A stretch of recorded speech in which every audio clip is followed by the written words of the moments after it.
இனிமேல் உங்கள் வீட்டில் இந்த பசங்களாம் இப்படி தான் பண்ணுறாங்களா? நார்மலாகவே ஜனனி எழுப்ப முடியாது. ஒரு கிளாஸ் மில்கோட தான் எழுப்ப முடியுது. இதுக்கு ஏதாவது டிப் இருந்தால் சொல்லுங்கள். கண்டிப்பாக ட்ரை பண்ணி பார்க்குறேன்.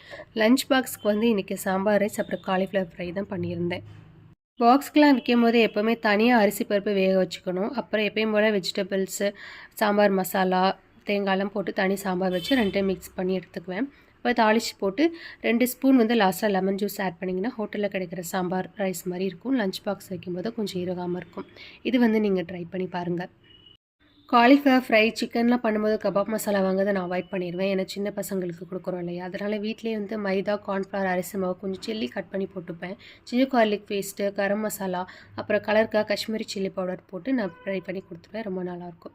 இப்போல்லாம் பசங்க கலர்ஃபுல்லாக ஏதாச்சும் பண்ணி கொடுத்தா தான் சாப்பிட்றாங்க. அதனால் இன்றைக்கி பிரேக்ஃபாஸ்ட்டுக்கு வந்து கேரட் இடியாப்பம், லாஸ்ட் வீக் வாங்கின கோகோனட் யூஸ் பண்ணல, மில்க் எடுத்து வச்சுருந்தேன். கோகோனட் மில்க் அப்புறம் கருப்பட்டி போட்டு நாங்கள் சாப்பிட்டுட்டோம் பிரேக்ஃபாஸ்ட்டுக்கு.